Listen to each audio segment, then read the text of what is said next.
Assalamu alaikum and good morning. Uh,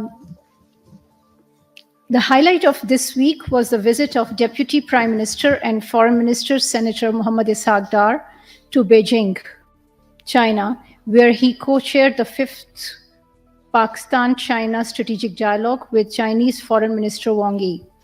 He also held meetings with Chinese Vice Premier Ding Xuexiang, Minister for IDCPC, and Minister for Finance.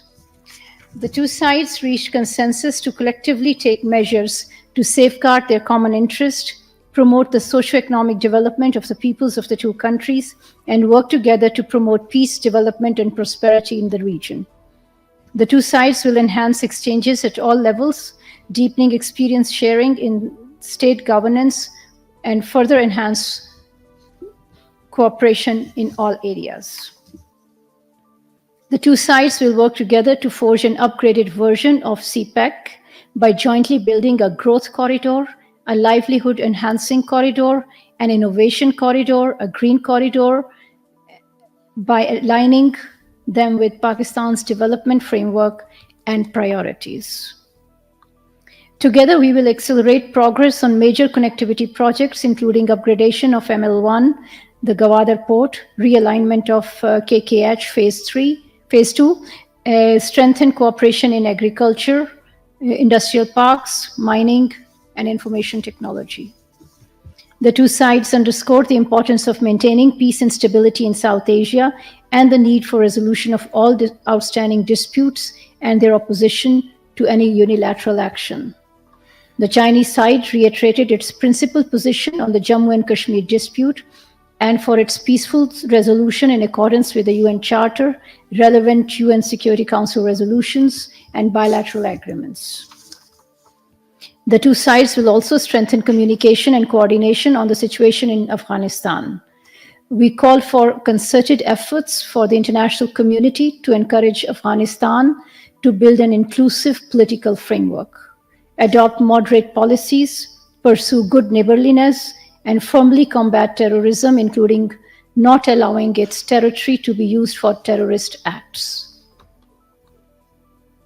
On 15th of May, Pakistan and Latvia held the 6th round of bilateral political consultations in Islamabad.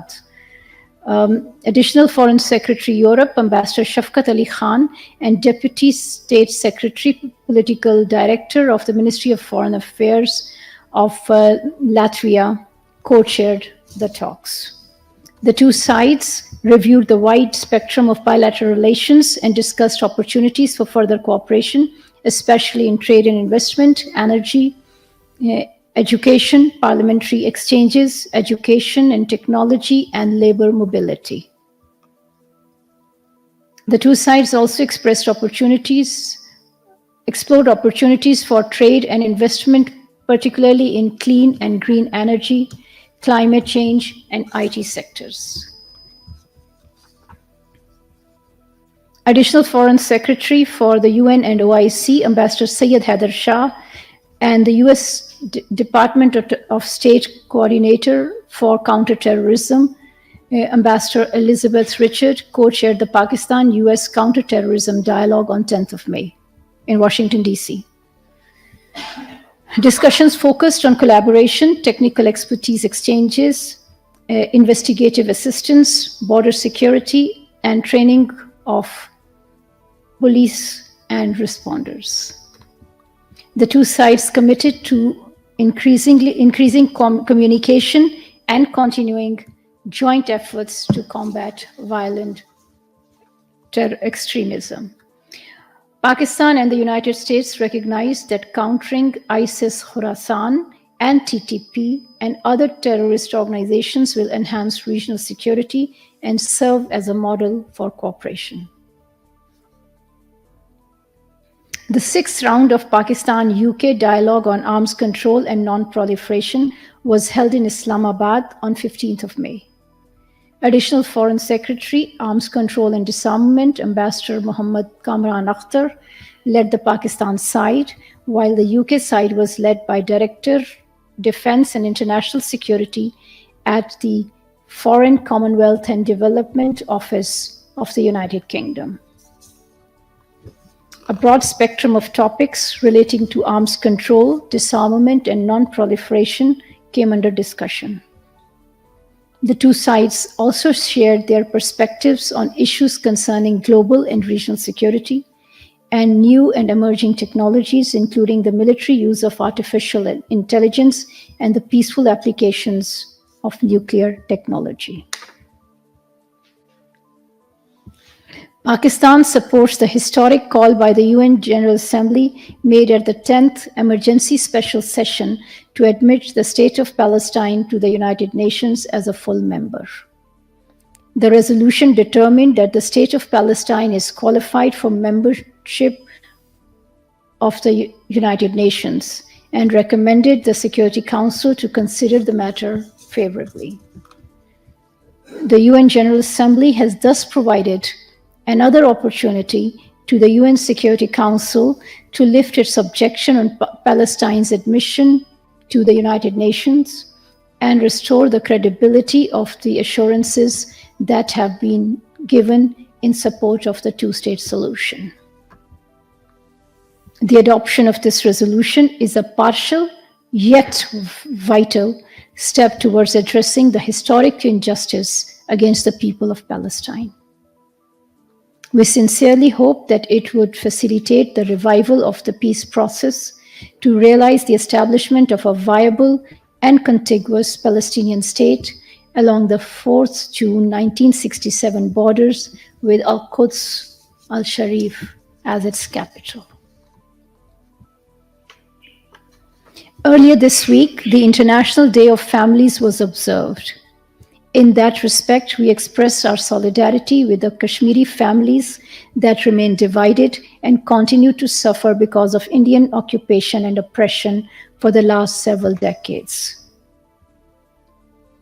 The estimated number of widowed women and orphan children exceeds 22,000 and 107,000 respectively. There are thousands of half-widows waiting for the return of their husbands who have been presumably killed by the Indian forces. The plight of families of the victims of enforced disappearances is equally lamentable.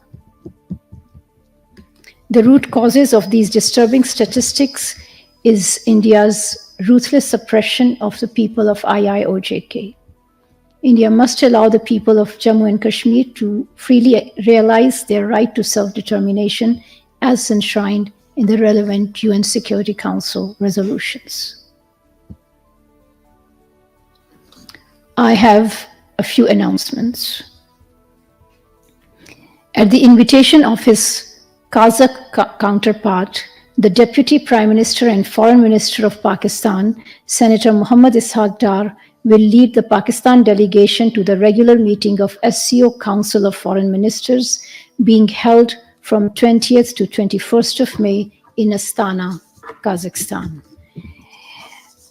Senator Dar will also hold bilateral meetings with his counterparts on the sidelines of the CFM meeting. The Minister of Foreign Affairs of the Republic of Turkey will undertake his first bilateral visit to Pakistan from 19th of May to 20th of May. He will hold delegation-level talks with Deputy Prime Minister and Minister of State for Foreign Affairs, Minister for Foreign Affairs, Muhammad Ishaq Dar. They will review the state of bilateral cooperation and take stock of preparations for the upcoming 7th session of High-Level Strategic Coordination Council between Pakistan and Turkey. Foreign Minister Fidan will also call on the Prime Minister of Pakistan and the Speaker of National Assembly and Chairman Senate. The visit of Foreign Minister Fidan is part of regular high-level exchanges between the two brotherly countries and would serve to further consolidate bilateral cooperation. And lastly, the Secretary General of SAARC, Muhammad Ghulam Sarwar, will visit Pakistan from 20th to 24th of May. This will be his maiden visit to Pakistan, as is customary for a new SAARC Secretary General to pay introductory visits to all member states. The visiting dignitary will call on senior leadership of Pakistan and interact with intelligentsia and business community. He is also scheduled to visit the SAARC bodies based in Islamabad. As a founding member, Pakistan attaches great importance to SAARC and remains committed to the principles and objectives of its charter. I thank you.